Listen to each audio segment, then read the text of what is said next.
வணக்கம். இந்த வீடியோவில் 2026 தமிழக சட்டமன்ற தேர்தல் ஓய்வூதியர்களுக்கு 14 புதிய அறிவிப்பு ஹாப்பி நியூஸ் சார்ந்து தகவல்கள் வெளிவந்துள்ளன. இந்த தகவலை யார் வெளியிட்டிருக்காங்க, எந்த வகையில் ஓய்வூதியர்களுக்கு இது பொருந்தும், யாரெல்லாம் பயன்பெறுவார்கள் என்பது குறித்து விவரங்களை பார்க்கலாம்.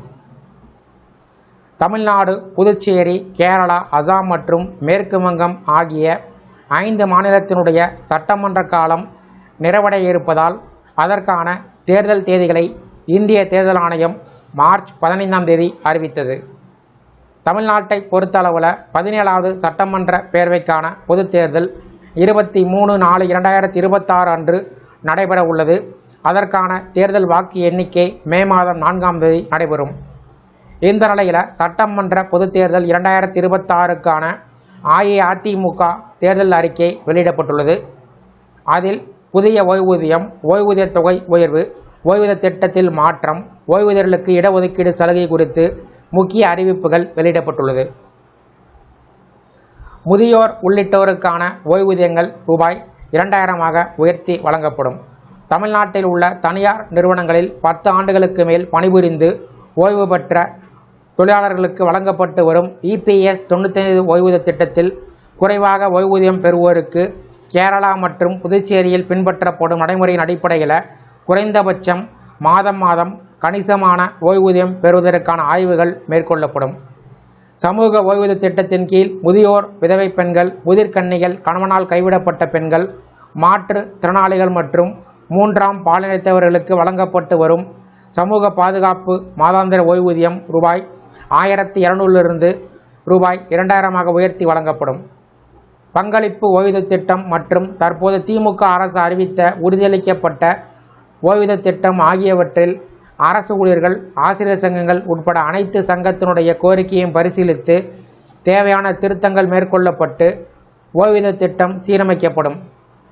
65 வயதிற்கு மேற்பட்ட மீனவர்களுக்கு மீனவர் நலவாரியம் மூலம் மாதம் 2500 ரூபாய் ஓய்வூதியம் வழங்கப்படும்.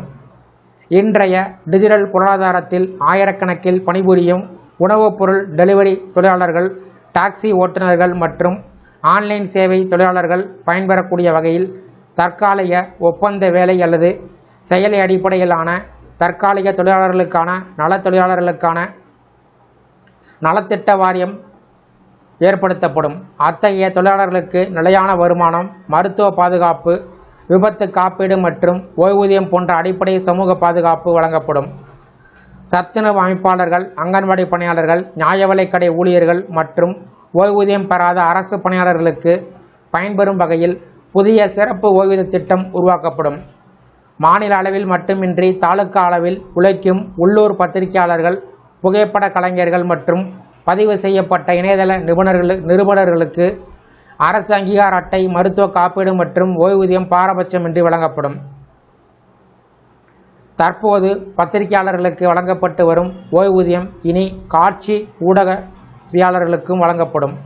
நெசவு தொழிலையே வாழ்வாதாரமாக கொண்டு வயது மூப்பின் காரணமாக தொழிலை தொடர்ந்து செய்ய முடியாமல் இருக்கும் 65 வயதிற்கு மேற்பட்ட நெசவாளர்களுக்கு மாதந்தோறும் வழங்கப்பட்டு வரும் ஓய்வூதியம் 1000 ரூபாயிலிருந்து 2500 ரூபாயாக உயர்த்தி வழங்கப்படும். பூசாரிகள் குடும்ப நல நிதி பாகுபாடின்றி வழங்க வழிவகை செய்யப்படும். மேலும் பூசாரிகள் ஓய்வூதியம் உயர்த்தி வழங்கப்படும். முன்னாள் படை வீரர்களுடைய பிள்ளைகள் கலை மற்றும் அறிவியல் இளங்கலை பட்டப்படிப்பில் சேர்வதற்கு 1% இடஒதுக்கீடு வழங்கப்படும். இராணுவத்தில் உயிர்நீத்த மற்றும் ஊனமுற்ற படை வீரர்களின் குடும்ப உறுப்பினருக்கு கருணை அடிப்படையில் பணி நியமனம் வழங்கப்படும். பனை உற்பத்தி தொழிலாளர்கள் வாரியத்தில் பதிவு செய்துள்ள பனை தொழிலாளர்களுக்கு காப்பீடு வசதி ஏற்படுத்தி தரப்படும். அவர்களுக்கு கல்வி, மருத்துவம், ஓய்வூதியம் போன்ற வாழ்வாதார உதவிகள் வழங்கப்படும். இந்த அறிவிப்புகள் சார்ந்து உங்களுடைய கருத்துக்களை கமெண்ட் செக்ஷனில் பதிவிடுங்க. இந்த வீடியோ பிடிச்சிருந்தா வீடியோக்கு லைக் பண்ணுங்கள். இந்த வீடியோவை அனைவருக்கும் ஷேர் பண்ணுங்கள்.